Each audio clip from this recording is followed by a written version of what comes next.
Okay, so the past couple days we have been working with editing photographs, and yesterday we were working with the website GCF Learn Free, and we're doing cropping, rotation, and resizing of pictures. And you downloaded some pictures, these ones right here, put them in a folder, and you did your thing with those three tools and had a total of 12. So we have a very similar lesson this time.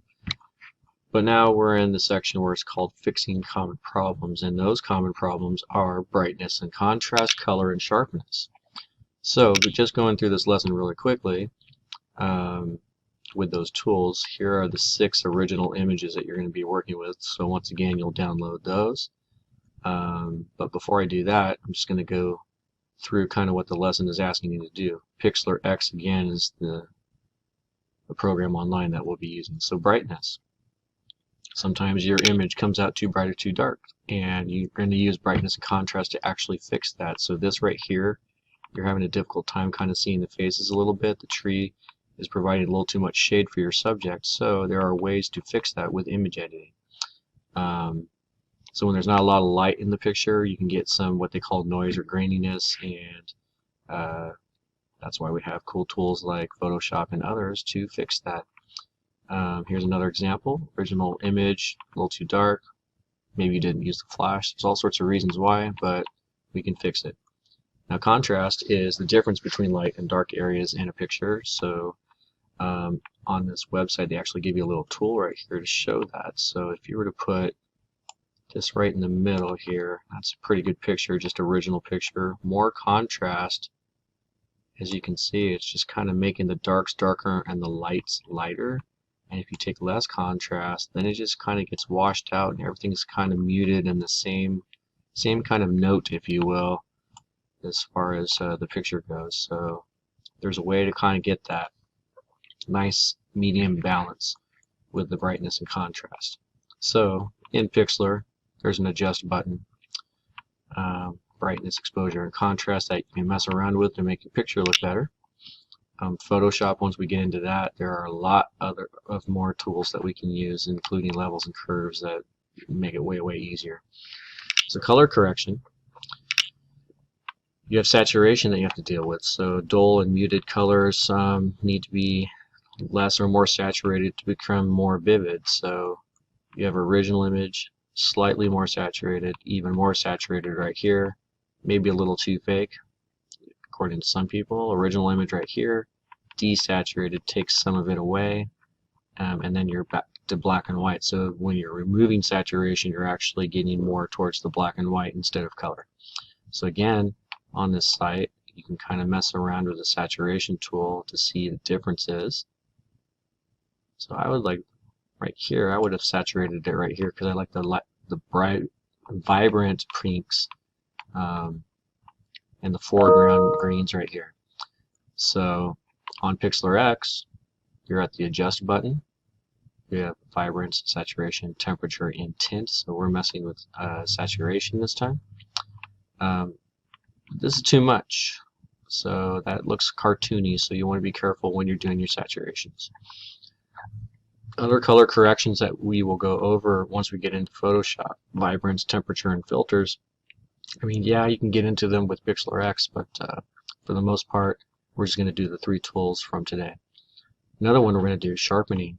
You're enhancing the edges of a photo, so this one looks a little kind of blurry. With the sharpening tool, you can make it look much better. You can see the edges of the feathers come out a little better, more detail in the face. This one right here, over sharpened, it looks like a pencil sketch. So there is such a thing as enhancing a photo too much. We've all seen it on Instagram, haven't we? So again, we have a tool that we can play with to kind of get that sharpness looking good. Again, that's way too unnatural. If we got down to maybe here, then we're looking at a really good picture of a hawk. On Pixlr X, you're going to filter. On that filter, you've got sharpen, clarity, and smooth, and we're going to play around with the sharpen tool.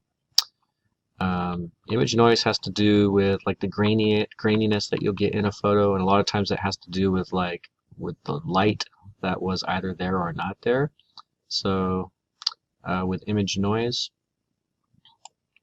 that can be fixed with tools in our editing as well. So they give you a little slider to play with that too. In Pixlr X, you can go to the filter and there's a denoise filter that will help you do that. And then you've always got, put your faith into the software to auto-fix things, which sometimes does the trick. I've done that with some sports posters where you just do auto-fix and you're like, wow, that looks pretty good. I'm not sure if I can really make that look much better. So that's always a nice way in Photoshop or some other advanced program to get your images looking pretty darn good. So here's the challenge. We're going to download these. You're going to mess with brightness, contrast, saturation, and sharpening, and you're going to have, again, 12 photos. 6 of them you've already downloaded. 6 of them you will have made changes to.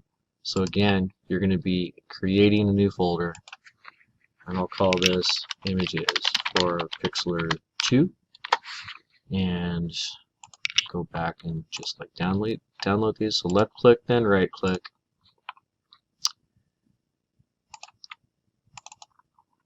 And then, so that's image number 1, left click, then right click, and then they're getting into the same folder now, Images for Pixlr 2. Once you've done the first one, Windows gives you the option of just going right into the same folder. And we'll just download all these. So that's 3 out of 6. Going around here, left click, right click again. Nope, I did not want to zoom. Did not want to zoom on the squirrel butt. Alright, so saving for left click and right click. That's what I was doing on the squirrel. Too many left clicks. Okay, 5, and then last one. And now I'm going to have all 6 photos in my folder. And I'm going to make my adjustments on Pixlr X with the tools that we talked about. And then I'm going to have 12 pictures in there. And so this folder, once I'm finished with it, will have 12. Go over to my drive, new, folder upload. And once that folder is uploaded, let's move my picture out of the way here.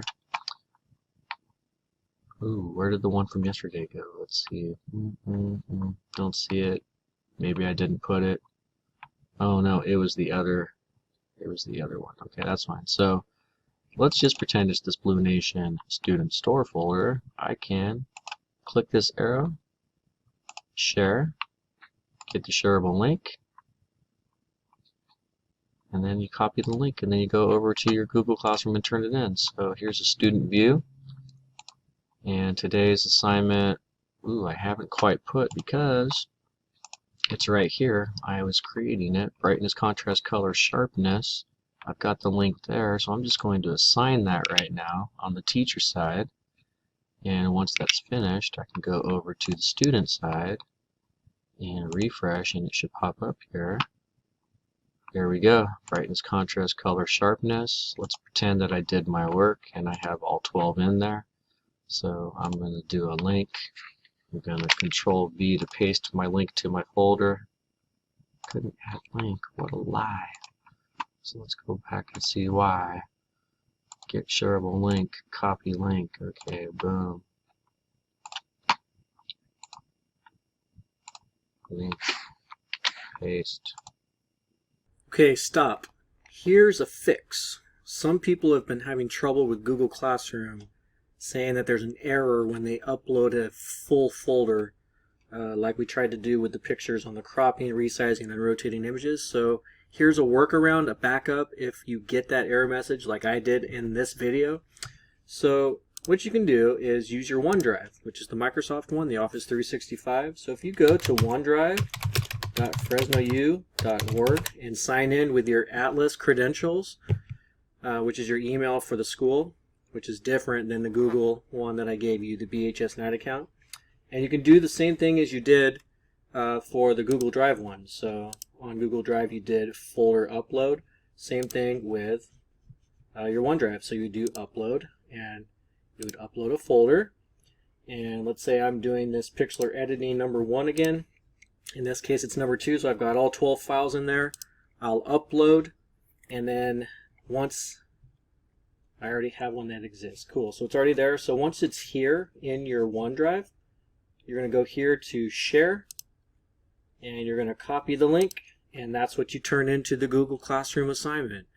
You can do that even as not a backup. That could be your primary way of saving files. But if you are one of the few people who are having a problem with Google Classroom telling you you can't upload a folder, try this.